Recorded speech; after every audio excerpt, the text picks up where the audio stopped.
Усім прывітанне, гэта YouTube-канал Еўрарадыё, мяне завуць Маша Калеснікава, а мой сённяшні госць – блогер, палітык Александр Кнырович. Вітаю, Александр. Дзень добры, Маша, дзень добры, паважаны гледачы. Ну, як звычайна, мы пачынаем наш эфір з таго, што ўзгадваем апошняе відэа на канале Кнырович План. Гэтым разам відэа прысвечана Ілону Маску і таму, які ён менеджер. Вы сцвярджаеце, што ён кепскі менеджер. Чаму, Александр? Слухайте, конечно, мы з вами сидзім у студыі, абмяркоўваем якасці менеджера найбагацейшага чалавека ў свеце.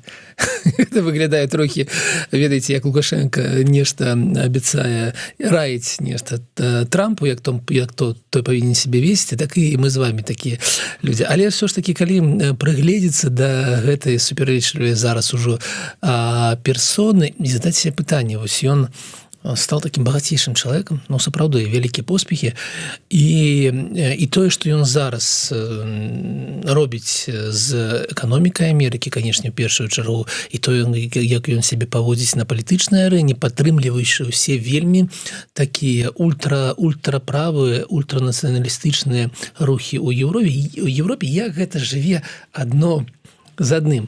Но мне было вельмі цікава, я паважаным гледачам абяцаў, што ўсё ж такі мы гэтую тэму абмяркуем у мяне на канале, я зрабіў гэтае відэо, і ведаеце, ёсць розніца паміж геніем, ну сапраўды геніем Ілона Маска як такого чалавека, які бачыць будучыню, тэхналагічную будучыню, таму што, ну, канешне, і SpaceX, ну, стартап, які змяніў цэлую галіну ува ўсім свеце. Таму што да яго, ну, ведаеце, ніхто не верыў тое, што можна запусціць ракету ў космос і вярнуць яе на землю, так? І гэта, ну, з пункту гледжання грошай, ён, канешне, паламаў бізнес всему ВПК касмічнай галіне ў ЗША, у тым ліку і Расіі. Ну, тут трэба ўзгадаць лічбы, што сёння адзін Маск запускае ў космос ракеты ў 3 разы болей, чым уся Расія за год. І ён зменшыў цэну гэтага запуска там са 180 мільёнаў да 60-70 мільёнаў. То бок нельга яму адмаўляць вось у прадбачанні будучыні менавіта ў тэхналагічным сэнсе. І ў тым і Starlink добры праект, і Tesla вельмі праект, які шмат гадоў быў такі перадавы. І вось гэта тая частка, за якую трэба паставіць вялікі плюс, гэта не крыжык, гэта плюс пакуль што. І ёсць іншая частка яго якасці як менеджера. Ну, вось яго зараз запрасілі дапамагаць Трампу рэзаць выдаткі. Ці трэба рэзаць выдаткі ў США? Ну, канешне, ведаеце, калі кажуць, што там беларуская дэмакратычная супольнасць ці асобна Ціхановская ці Франак атрымалі 330 мільёнаў долараў за 4 гады, і куды яны іх падзявалі?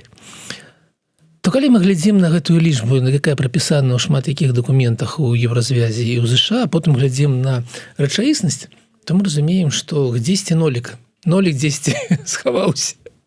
То бок бюракратыя каштуе шмат, еўрапейская, у тым ліку і амерыканская бюракратыя каштуе шмат. І калі мы бачым лічбу, якую кажа Трамп, што яны выдаткавалі на Украіну 320 мільярдаў долараў на ўзбраенне, Зеленскі кажа, прабачце, у мяне по балансу, ну, максимум 80. То 10 эти 240 мільярдаў, яны 10 засталіся. Таму пытанне аб тым, колькі каштуе амерыканская бюракратыя, куды ідуць грошы, яно сапраўды ёсць.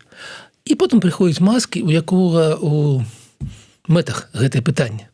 Што мы бачым?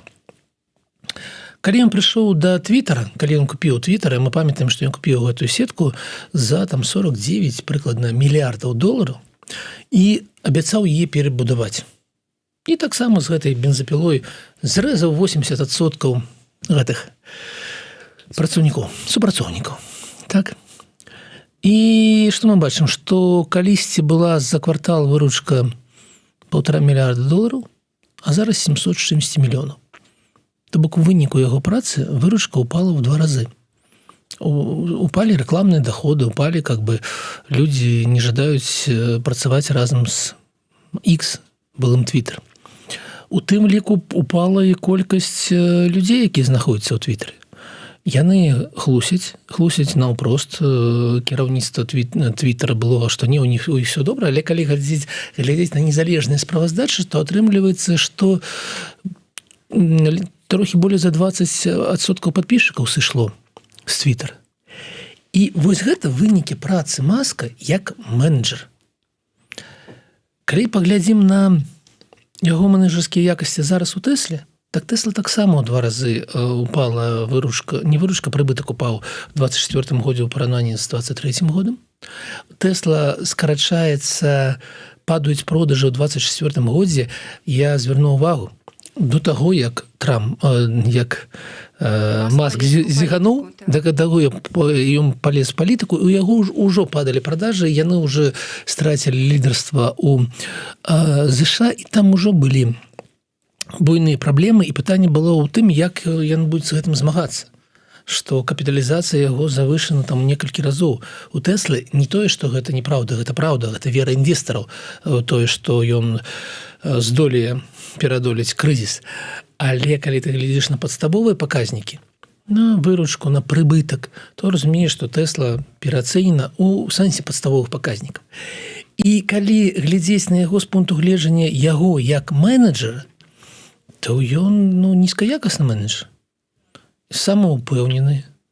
Такі, ведаеце, чалавек, які расійская шульна вельмі добра сказала аб гэтым, што ведаеце, гэта чалавек, якога паверыў сябе, і яго малыя сведчанні цалкам о свеце, што ён как бы кіруецца, ведаеце, такім вельмі коміксавым уяўленнем аб тым, што як адбываецца ў свеце.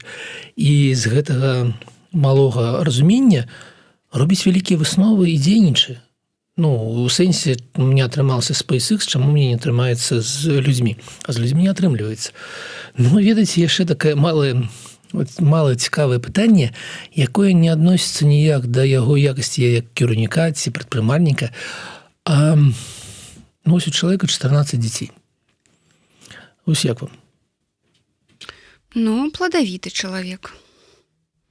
Так, але, ведаеце, калі я гляджу на такую колькасць дзяцей, я разумею, што гэтыя дзеці не будуць атрымліваць любві, падтрымкі ад отца. Што гэта проста, ведаеце, такое, як...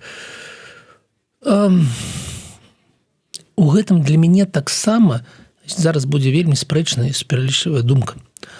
Но у жаданні мець вось такую колькасць дзяцей таксама стаўленне да іх не як да асоб. Бо мы разумеем, што дзіцю патрэбен асабліва да 5 гадоў, да падлеткавага ўзроста увага отца. Таму, калі ты робіш вось гэта, ты разумееш, што ты не зможаш аддаць гэтую увагу і што ты будзеш для чалавека не отцом некай іншай асобы, некай іншай персонай. Таму вось такое відэо. Вось у меня было жаданне паразмаўляць з маімі гледачамі на тэму, які ўсё ж такі Маск кіраўнік. Я, канешне, вельмі спадзяюся, што тыя спрэчкі, якія пачаліся пры Трампе паміж Рубіо і Маскам, што Трамп ужо саджае гэтага Маска і кажа, не, у тебя роля толькі, ты можаш даваць парады. Я спадзяюся, што гэта пачатак такого ахалоджання, што вельмі хутка Маск спыніць сваю дзейнасць. І ўсё ж такі эканомікай будуць займацца прафесіянальныя эканамісты, якія разумеюць, што яны робяць, таму што эканоміка цалкам, ведаеце, гэта сімфанічны аркестр. Нельга да яго падыходзіць так, як быццам гэта такое, ведаеце, рэстараннае трыо, і што ты можаш ім так кіраваць, як вось такім чымсьці такім простым. Эканоміка – гэта сімфонія. Александр, эканоміка – гэта сімфонія. Ці справяцца з гэтай сімфоніяй новыя дырыжоры ў беларускім урадзе? Дырыжор Александр Турчин, і дырыжор Роман Галоўченка, які стаў кіраваць Нацбанкам. І ўвогуле, хто з іх ўсё ж лепшы ці горшы менеджер? Ілон Маск ці вось гэтыя две асобы? Слухайце, наконт якасці Турчына нам казаць яшчэ вельмі рана.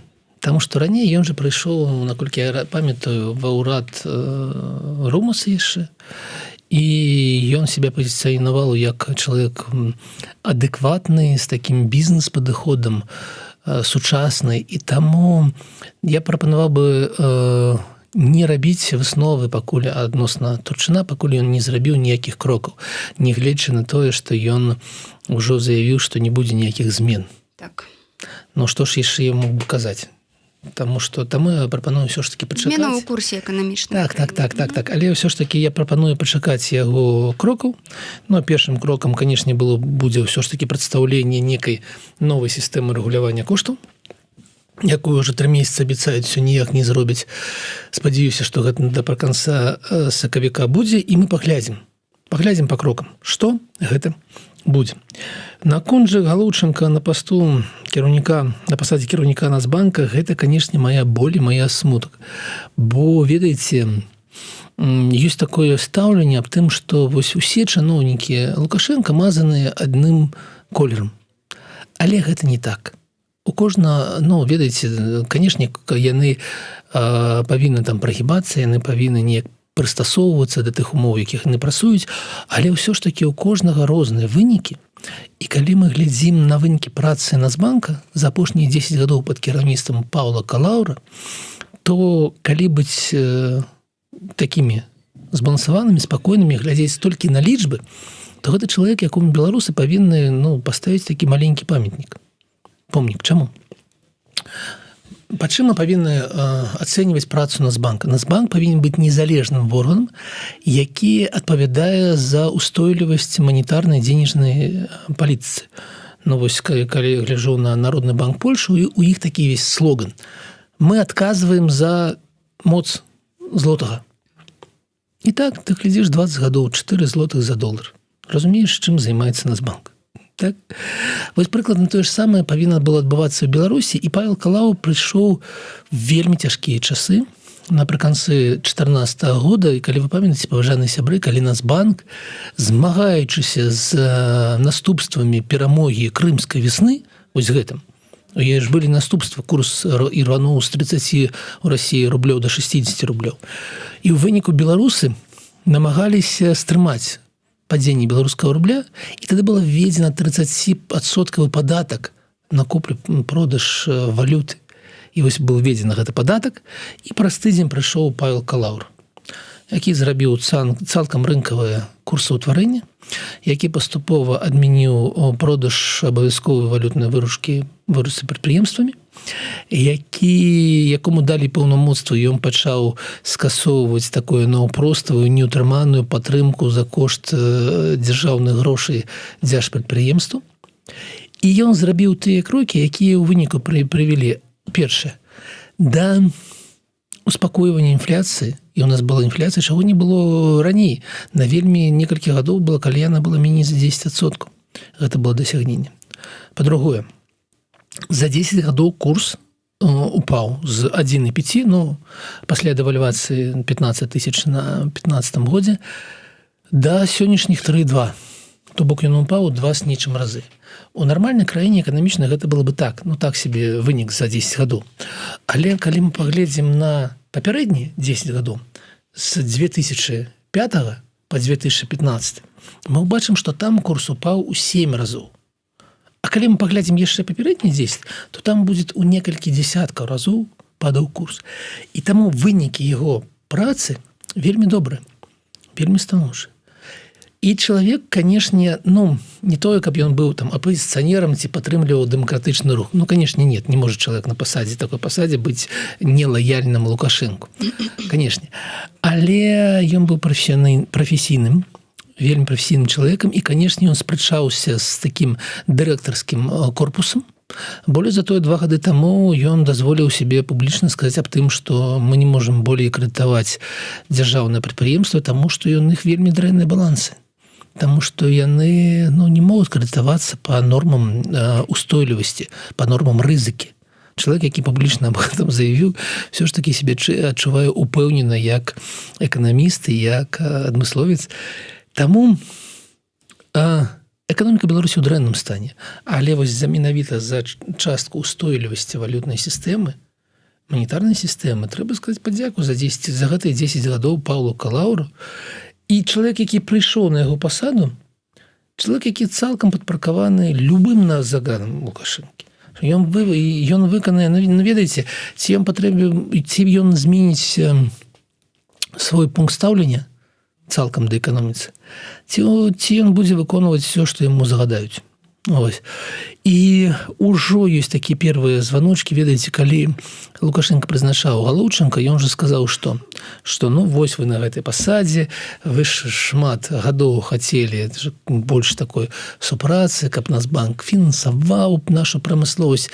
І цяпер некаторыя пытанні ўстануць з ног на голову, сказаў Лукашенко. І я так адчуваў, як же гэта ён слушна заўважыў. Стаялі мы в гуманітарнай сфере на нагах, моцна стаялі. Зараз, магчыма, будзем стаяць на галаве, калі Галоўченка ўсё ж такі, все, чаго ён хацеў, калі быў прэм'ерам, рэалізуе зараз, калі на пасту Нацбанка. Таму гэта небяспечна. Але гэта ўсё ж такі таксама нейкія размовы о прагнозах.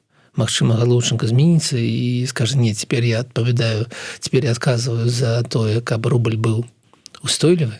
Таму шляхам Калаўра. Да, шляхам Калаўра. Гэта было б найлепшае для краіны. Паглядзім, можам зараз рабіць нейкія стаўкі на тое, што будзе рабіць Галоўченка. Але гэта небяспечна. Александр Лукашенко другі дзень у Маскве. Учора ён прыехаў менавіта ў такі важны момант, калі да Пуціна ляцелі амерыканскія перамоўшчыкі наконт перамір'я ва ўкраіне. Так? Як вы лічыце, навошта беларускі кіраўнік спатрэбіўся ў гэты дзень Пуціну? Навошта была скліканая вось гэтая прэс-канферэнцыя, вось гэтыя ўсе заявы? Чаму было б не засяродзіцца ўсё ж на перамовах, на сустрэчы з амерыканцамі? Ведаеце, гэта такое пытанне на мільён. Таму што ў нармальнай сітуацыі адказ быў бы зразумелы. Таму што Пуцін адзін сябе адчувае неўпэўнена. Яму патрэбна некае там кола паплечнікаў. І вось как бы Лукашенко, як ўсё ж такі нейкі як быццам прэзідэнт незалежнай дзяржавы, які такі падтрымлівае ўсе яго крокі. Каго яшчэ магчымасць з сабой вось так разам пасадзіць, і хто будзе як сабачка казаць все, што ты яму как бы там кінеш. Ці ёсць хоць хто? Хто, ведаеце, з тых, хто з'яўляецца як быццам партнёрам Расіі, мог бы выступаць у такой ролі? Мне падаецца, даже Кім Чен Ын не пагадзіўся бы на тое, каб сидзець у гэтым залатой зале, такой з дыванамі, са свечамі. Па-багатаму. Як любяць у Расіі, звычайна. Ой, ведаеце, мы размаўлялі з Машай да эфіру, у мне было поўнае адчуванне, што вось гэтая зала, з якой вось толькі што выйшла Екатерына II і папрасіла хлопцаў пасядзець, пакуль яна вернецца. І што селі такія падлеткі і нешта гавораць, насамрэч зараз прыйдзе імператрыца і будзе сапраўдны разгавор, а гэта нешта такое недарэчна. Такая заля, ведаеце, такія, так яны сябе, так вельмі бедныя хлопцы уяўляюць сябе багацце. Вось так у 21 стагоддзі. Вось таму, калі б мы былі ў нармальным становішчы, мы паказалі аб тым, што вось гэта такая адзінота такая Пуціна, яму хацелася б, каб нехта ўсё ж такі быў побач. Але мы не знаходзімся ў гэтым становішчы. Пуцін кіруецца нейкімі маніякальнымі думкамі. І, канешне, гадаць на тэму, навошта ён тут спатрэбіўся Лукашенка, гэты момант, можна себе ўявіць, што такім чынам Лукашенко было жаданне то трохі прыпадняць Лукашенку в вачах мировой гэтай самай супольнасці, калі увесь свет павінен как бы паказваць побач. Вось Пуцін кажа нешта пра мір ва ўкраіне і побач сядзіць Лукашенко. Магчыма, гэта у якіх вачах неяк яго робіць на адной ступені нейкай. Не ведаю. Для мяне ўсё гэта такая загадка. Зразумела, што гэта ўсё перамешана там, дзе яно павінна было быць асобна. Тым больш, што Лукашенко у нас пакуль даже па яго как бы уяўленнях і законах знаходзіцца ў такой сітуацыі, калі ён уже не прэзідэнт і яшчэ не прэзідэнт, калі верыць у яго уяўленню. Гэта вы што маеце на ўвазе інаўгурацыю? Ну, ён же уже скончыўся. Так. Я, конечно, не маю на ўвазе інаўгурацыю, якая яшчэ не адбылася. Ну, і кажуць, звычайна... што на наступным тыдні будзе аб'яўлена ўжо нарэшце, калі гэта будзе. Ну, звычайна, кіраўнік, мы разумеем, што ніякіх выбараў не было, што ён сам себе прызначыў, канешне. Звычайна, у нармальнай краіне кіраўнік пакуль не заступіў на пасаду, нікуды не ездзіць. Ну, гэта нармальны кіраўнік, а не той, якому няма ніякіх законаў. Канешне. Таму вось так, няма ў мне адказа, навошта яны гэта ўсё перамяшалі, і толькі такія псіхіятрычныя нейкія дыягназы, для якіх, напэўна, месца ў іншых эфірах. Ну, а сёння вось Лукашенко вяшчае ў Савеце Федэрацыі, так, і там розныя заявы, канешне, там абмяркоўваць это, відаць, не варта, аднак адна з іх такая, якая звяртае на сябе ўвагу, гэта тое, што пакуль Беларусь не ўводзіў у склад Расіі, а другая гэта тое, што усяго абвінавачваюць ва ўтрыманстве, маўляў, Беларусь Расія утрымлівае, але ўзамен нічога, дзе ж той саюз знакаміты, але, напрыклад, ён кажа, што не, я ніякі не ўтрыманец, Беларусь ніякая не ўтрыманка, але вось гэтая пазыка, так, у 8 мільярдаў долараў, якая ўсё накапліваецца, гэтыя ўсе крэдыты, адтэрміноўкі, гэта ўсё ж, мне падаецца, менш пра эканоміку, а больш пра палітыку, праўда? Ну, канешне, гэта не мае эканамічнага сэнсу. Ведаеце, не было ніякага эканамічнага сэнсу для Расіі будаваць такую дарагую атамную энергастанцыю ў Беларусі. Мы шмат разоў казалі, давайте яшчэ раз падкрэслім. Увесь студзень не працавала наша АЭС. Абодва гэтых блокі. Не працавала цалкам. І нічога не адбылося ні ў эканоміцы, ні ў ЖКГ, нідзе нічога не адбылося. То бок нам гэта АЭС цалкам не патрэбная ў энергасістэме. У нас гэтых самых крыніц болей чым дастаткова без всякай АЭС. Мы ўзялі 8 мільярдаў, пабудавалі гэтую АЭС, але мы гэтыя 8 мільярдаў не вяртаем. То бок у нас заўсёды перакладваюцца гэта на наступны. Таму Расія патраціла, выдаткавала 8 мільярдаў. Эканамічна для яе нічога не стала добра. Нічога. І, канешне, гэта пытанне выключна палітычнае. І, канешне, пытанне цэн на газ выключна палітычнае. Пытанне коштаў бензіна ўнутры Беларусі. І гэта таксама выключна палітычнае пытанне. Пуцін плаціць. Не так, як у часы Ельцына, таму што ў часы Ельцына гэта, канечне, перыяд нафта ўзамен на пацалункі. Так, ўсё ж такі зараз гэта ўсё падлічана, але ад гэтага не мяняецца становішча. Гэта ўсё роўна мы не вяртаем. Ці можна назваць гэта неяк па-іншаму, ці як па-расійску ўтрыманне? Садзяржанка. Канешне, Беларусь гэта ўтрыманка за кошт Расіі. Ёсць канкрэтная дакладная лічба. Вылічалі там, так вельмі умоўна, 5% ВУП. Гэта тое, што уклад Расіі ў развіццё Беларусі. В гэтым сэнсе ёсць вельмі цікавае пытанне, бо шмат калі я раблю некаторыя відосы пра Польшу, і мне заўжды прыбегаюць некія каментары такія: а як же там, ім же еўразвяз, там 13 мільярдаў кожны год. Канешне, яны сябе добра адчуваюць, а забярыце ў іх гэтыя грошы. І вось у гэты момант пачынаецца менавіта гэта размова. Польша атрымлівае 13 мільярдаў, але Польша і выдатковы еўразвяз там 6 мільярдаў. То бок 7 мільярдаў у год атрымлівае Польша. Гэта 1% ад ВУП. Гэта ніяк не ўплывае на развіццё Польшы. Так, гэта дарогі, гэта там абсталяванне ў бальніцах, нешта іншае, але гэта толькі 1% ад ВУП. Пры гэтым эканоміка Польшы расце. Беларусь атрымлівае ад Расіі значна больш. Штогод да 5%. Гэты нафтагазавы грант, цэны меншыя.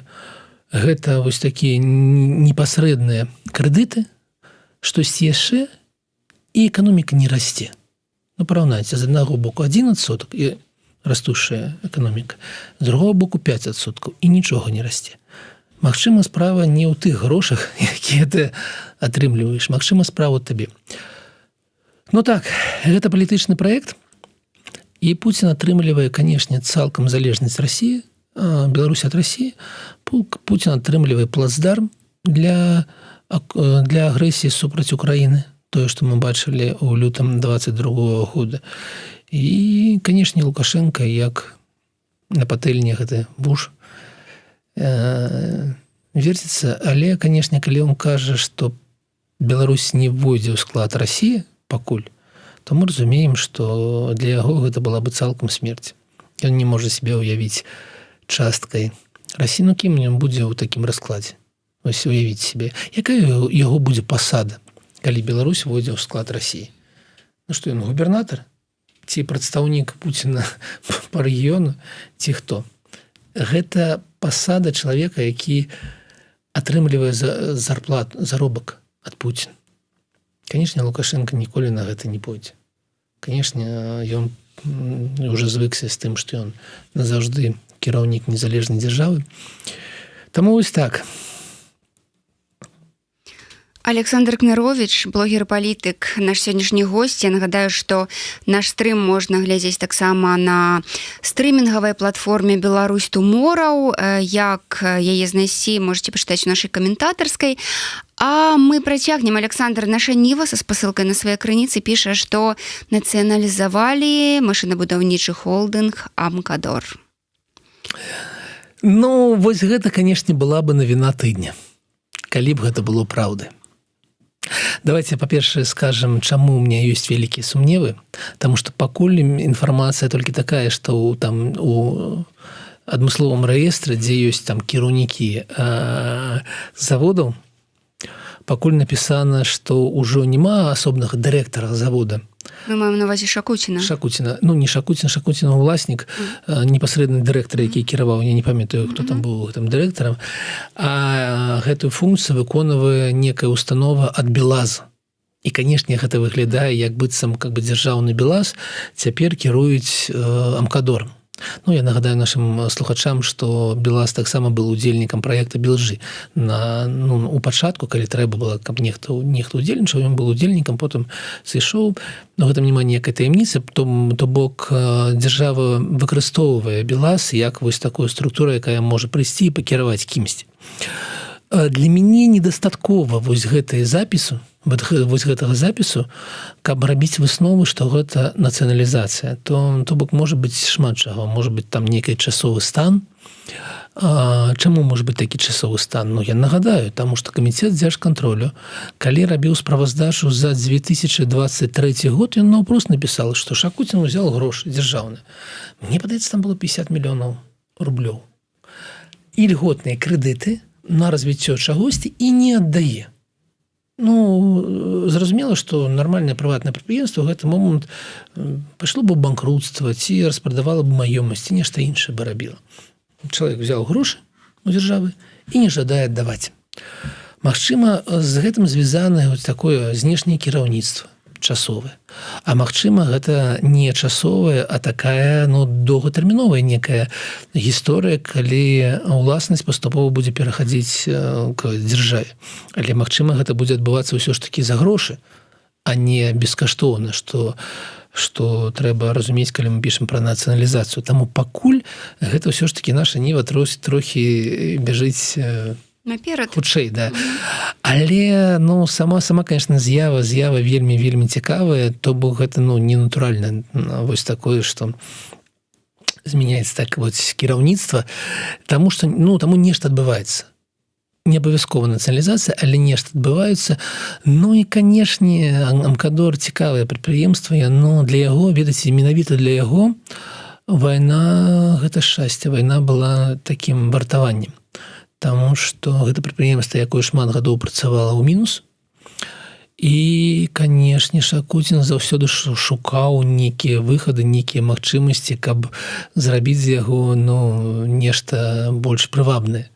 І вось, будзем глядзець, ці ён ўсё ж такі дапрыгаўся, І я нагадаю, вось ведаеце, калі там некалькі тыдняў таму было пытанне пра тое, што будзе нейкі у нас адмысловы спіс добрасумленных бізнесаў і казалі аб тым, што войдуць блізкія да Лукашэнкі людзі. Вось, магчыма, яны бы вайшлі, і што? Ці гэта замінула бы камусьці нацыяналізаваць, калі гэта так адбудзецца Амкадор? Не, ніякія спісы нікому ў Беларусі нічога выратаваць не могуць. Вось, но падкрэслю яшчэ раз. Вельмі цікава, і калі гэта сапраўды нацыяналізацыя, то гэта будзе амаль першы такі прэтэндэнт. Прэцэдэнт. Што будзе з самім прадпрыемствам, калі раптам такое здарыцца? Ну, што будзе нармальнае дзяржаўнае кіраўніцтва, як заўжды. То бок для працаўнікоў завода, напэўна, ўсё застанецца як ёсць. Магчыма, даже будзе лягчэй працаваць. А вось для кіраўнікоў і для там верхушкі, ну, напэўна, яна зменіцца, таму што калі вось такія падзеі адбываюцца, то, канешне, прыходзяць адныя свае людзі сыходзяць, другія свае людзі прыходзяць, ну, гэта ж такія цёплыя пасады.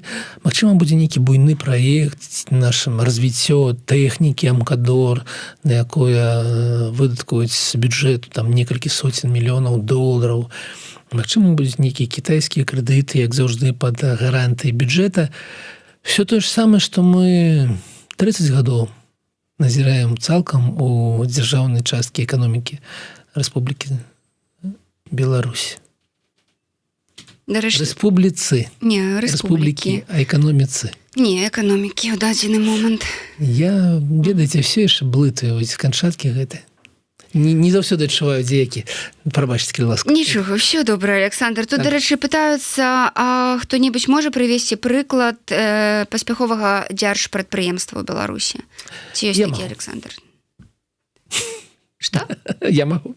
Давайте. Я гэты чалавек. Смотрите, па маіх даражэнькі мой. Як гэта выглядае? Ёсць такія галіны эканомікі, у якіх магчыма манаполія, якую дзяржава сама ўсталёўвае. Напрыклад, тытунёвыя фабрыкі. У нас всяго 3, і адна з іх дзяржаўны Нёман. І калі ты глядзіш на справаздачнасць, калі яны яшчэ яе паказвалі афіцыйна, то там усё вельмі і вельмі добра. Гэта вельмі прыбытковае прадпрыемства, але чаму? Ну, не таму, што Нёман прыдумаў нейкія цікавыя маркі, Мальбара ці нешта яшчэ. Не таму, што ён вельмі добра пабудаваў бізнес-працэс. Не, таму, што дзяржава зрабіла ўмовы, каб гэта была манаполія. І за кошт гаманцоў беларусаў, якія паляць, гэта прадпрыемства зарабляла грошы. Іншы прымер – Крышталь. Завод Крышталь, вінна-гарэлачны завод, таксама вельмі прыбытковае прадпрыемства. Трэці прымер, прыклады, канешне, гэта Белавія. Белавія працавала з прыбыткам 5% ад выручцы. Гэта добры паказнік. Але чаму? Таму што вы плацілі ў 3-4 разы даражэй, чым рэйсы з Вільнюса. І вось там сярэдні кошт быў значна даражэйшы, чым лоў-косты з Вільнюса, і вось за кошт вось гэтага Белавія зарабляла свае 5%. Там, дзе магчыма зрабіць манаполію, вы можете пабачыць дзяржаўнае прадпрыемства з нармальнымі вынікамі, але толькі за кошт вашых жа гаманцоў. А так, калі яны сутыкаюцца з нармальнай канкурэнцыяй, няма ў нас прыбытковых прадпрыемстваў, і самае, ведаеце, самае страшнае, канешне, калі была такая магчымасць, я гэта рабіў. Вось у нас было, ведаеце, Альвара, Крыніца і Лідскае піва. І паказнікі, розныя, зразумела, доля рынка ў кожнага розная. Але калі ты глядзіш на Крыніцу дзяржаўную, яна там кульгала на 2 нагі. Там было мінус. Калі ты глядзіш у гэтай жа галіне на Лідскае піва, там все было добра вельмі з паказнікамі. І вось розніца паміж дзяржаўным і прыватным кіраваннем была менавіта ў гэтым. Калі ты бачыш адну і тую ж галіну, прыкладна адзін і той же прадукт, калі твой камерцыйны поспех залежыць толькі ад таго, як ты кіруеш прадпрыемствам, тады ты бачыш на лічбах, і яно было вельмі красамоўнае. Але, на жаль, зараз уся справаздачнасць дзяржаўная, яна ў нас зачынена, бо не трэба вам глядзець, хто там што зарабляе ці страчвае.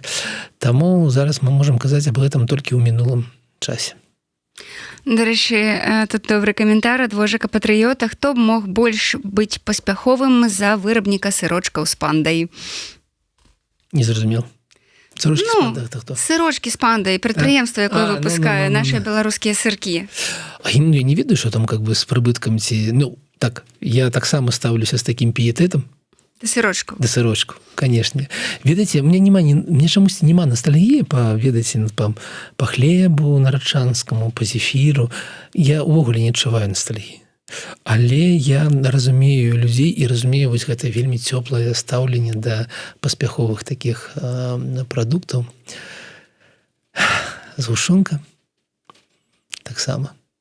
Так, гэта такая спадчына беларуская. Тут, дарэчы, пишут, запомните, потомки, если будете строить новую Беларусь, не давайте государству никаких предприятий, которые занимаются производством. Ну, ведаеце, я, конечно, в гэтым сэнсе максімальны такі ліберал.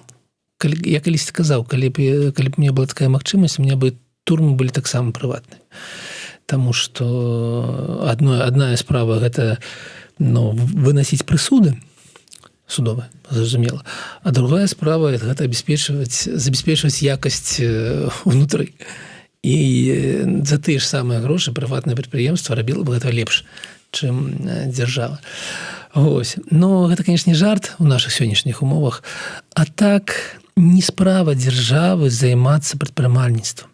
Не справа дзяржавы інвестировать і вырашаць, якую прадукцыю производить. Там які ўзровень заробкаў на тым ці іншым прадпрыемстве, якое абсталяванне выкарыстоўваць, з якой маржой працаваць. Гэта ўсё для гэта, ведаеце, гэта добра працуюць, калі у вас ёсць бесконцая, амаль бесконцая колькасць прадпрымальнікаў, яны кожны асобна прынимаюць рашэнне.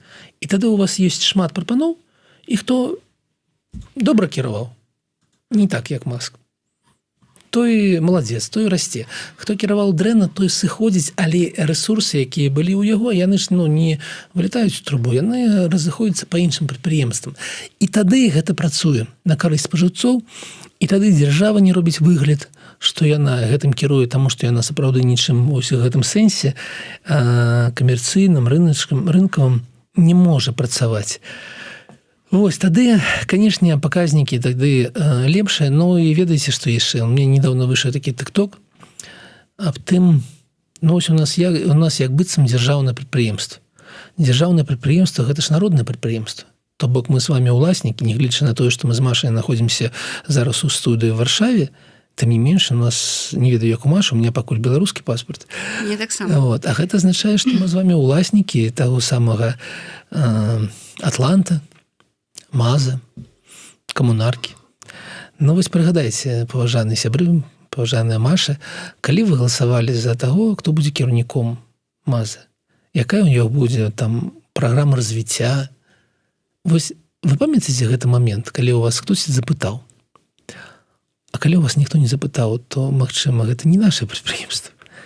Яны толькі робяць выгляд, што я наше прадпрыемства, а насамрэч яны... Гэта ўласнасць аднаго чалавека. І менавіта так да яе трэба ставіцца. Да і ён сам да яе так і ставіцца. Дарэчы, там з адной з уласнасцяў, калі ўжо так браць, такая метамарфоза атрымалася. З пачатку года Расія купіла ў Беларусі ўсяго 15 аўтобусаў МАЗ. Што такое адбылося? А летась было 150. Не, давайте узгадаем. Гэты перыяд. Так, конечно. Нармальны ўзровень рэалізацыі быў трохі меней за 100 аўтобусаў раней. То бок у нас агульная колькасць аўтобусаў была там трохі меней 900 з чымсьці. Гэта было так заўжды. Ну, не заўжды, а апошнія гады. Потым, калі пачаліся санкцыі, ну, гэта адна з версій, я не глядзеў сам, гэта версія, аб чым пішуць адмыслоўцы. Калі пачаліся санкцыі, там нешта на нешта памянялі, яны пачалі самазапальвацца. І вось, і пасля гэтага продажы МАЗу засталіся толькі ў тым выпадку, калі нехта прыехаў да Лукашэнкі, нейкі губернатар, і трапіў у пастку. Ён не можа адмовіцца за столом, таму яму, як савецкія часы, в нагрузку яшчэ аўтобусы. Але не так шмат яны прыязджаюць да таго, каб гэта магло забяспечыць цалкам прадукцыю. Так? І таму вось так, калі ў цябе імідж вось такі, што твои аўтобусы гараць не тады, калі ты сам іх падпаліў, а самаўзгараюцца, то, канешне, каб у выніку у цябе будзе 15 аўтобусаў за 2 месяцы, напэўна, за 2. З пачатку года за 2 месяцы, так. І, канешне, гэта ведаеце, калі які-нибудь канцэрн, там, Volkswagen, Mercedes, калі пішаць аб тым, што у нас там нейкая магчымая непаладка, магчыма, нешта не то, і таму там 70 000 аўто мы вяртаем на сервісы, каб нешта замяніць, мы разумеем, што канцэрн ставіцца з павагай да пакупнікоў і разумеюць, што адзін вось такі пракол азначае падзенне продажу. І тут мы бачым, як гараць дзесяткамі, і ўсё, што кажа завод, ўсё, што кажа Лукашенко, так гэта дрэнна эксплуатуюць яго там непрафесійныя людзі. Все, што кажа завод, гэта он ціхонечка сидзіць і маўчыць, і, канешне, потым будзе 15 аўтобусаў. Канешне. Але каму да гэтага справа? Вось, калі б я быў уласнікам гэтага завода, то, канешне, адкруціў бы галаву дырэктару за тое, што ён гадамі не рэагуе на скаргі пакупнікоў. То бок гэты чалавек не можа працаваць на гэтым месцы. Но дзяржава ж кіруецца іншымі матывамі. Таму вось. Александр, давайте уже будем крыху заканчивать. Тут пытанне ад Никиты про тое, што мы і думалі, запытаюцца ці не запытаюцца, так? Прапусціў шмат часу, пытанне Александру, ці адбыліся слуханні па Верамейчыку і Кабанчуку, альбо сітуацыя з Васілём пашумелі і скончылі. Чым уся гэта гісторыя скончылася, ці яшчэ працягваецца? Дзякуй за пытанне. Падкрэслю яшчэ раз, гэта не тая тэма, якая з'яўляецца маей тэмай, але ўчора я быў на нарадзе фракцыі, напэўна, пазаўчора ўсё ж такі, і там абмеркоўваўся тэрмін 27 ці 28 сакавіка. То бок, гэты час быў патрачаны на тое, каб зрабіць нейкі дакумент, бо першы раз гэта будзе рабіцца вось такім выглядзе. Але зараз абмеркоўваюцца слуханні 27 ці 28 сакавіка, якія павінны адбыцца. То бок, все яшчэ наперадзе. Раскажыце, так? Мы зараз ідзе абмеркаванне і галасаванне аб тым, будуць яны адкрытыя ці закрытыя, таму што з аднаго боку гэта публічная інфармацыя, якая павінна публічна абмяркоўвацца, з другого боку ідзе пытанне о такіх вельмі непростых рэчах, як працаваў полк Каліноўскага, ці можа быць якая-то інфармацыя, якая тэарэтычна можа нашкодзіць Васілю. Яно можа быць. І таму вось гэта меркаванне, адкрытыя ці закрытыя слуханні, яно зараз маюцца аргументы і ў адзін бок, і ў другі бок. Падкрэслю яшчэ раз, я не з'яўляюся ні ініцыятарам, ні там удзельнікам. Я проста, як зараз спікер ад фракцыі, вось стаўлю вас, даю інфармацыю аб тым, што адбываецца. Вось такое меркаванне ідзе. Напэўна, будуць нейкія высновы, нейкія вывады. Не ведаю, ці можуць яны нейкім чынам палепшыць становішча Васіля. Гэта ў данным выпадку гэта самае найгалоўнейшае. Давайте паглядзім, што будзе адбывацца, і давайте пагаворым аб гэтым, калі яны ўжо адбудуцца.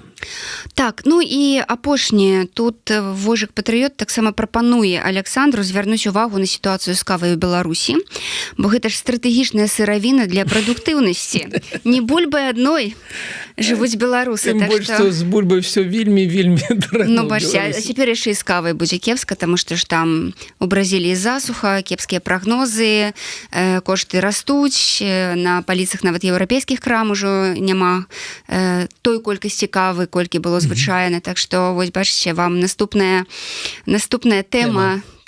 Ведаеце, дзякуй вялікі за пытанне. Вось калісьці нейкі матэрыял мы рабілі. Вось колькі каштуе кава у кавярні? У кавярні тут? Тут глядзіш, якая кавярня, але мне здаецца, я проста не п'ю амерыкано, я п'ю капучына, а капучына такое вагаецца там ад 12 до 20 нават злотых. То бок ад 3 до 5 долараў ужо, так? А эспрэса вагаецца, там ад 2 до 4 долараў, да? сабекошт кавы, самой кавы ў эспрэс 7 центаў. То бок, калі мы ўсё ж таки будзем казаць шчыра, то уплыў менавіта цаны кавы на цану, як сыравіны, на цену прадукта на выхадзе не павінен ніякага ўплыву быць, даже калі яно падаражае там на 20%, на 30%. Тое самае ж і ў Беларусі ўсё ж таки гэта такія тавары, якія адной пачцы хапае надоўга. Вось, так, звернем увагу, будзем клапаціцца о каве ў Беларусі. На самы, ведаеце, на самы такі чорны дзень трэба ўспомніць, як гэта было ў савецкія часы, у якія я таксама жыў. Не было ніякай кавы. Не было магчымасці прыйсці, быў ячменны напой. Ён дагэтуль, здаецца, прадаецца ў Беларусі. І ўсё, і вся краіна была задаволена. Ячменны колас, вось. Дзякуй. Ячменны колас, так. І калі ў нас все будзе так, то гэта будзе азначаць толькі тое, што, па-першае, мы прыйшлі да фінішу, мы жадалі Савецкі Саюз, вось. Па-другое, ячменны колас, наше ўсё. На гэтым будзем заканчваць. Я нагадаю, што госцем сённяшняга жывога эфіру Еўрарадыё стаў блогер і палітык Александр Кныровіч. Для вас працавала Маша Калеснікава. Я з вами развітваюся. Добрага дня і добрых выходных. Дзякуй. Да пабачэння.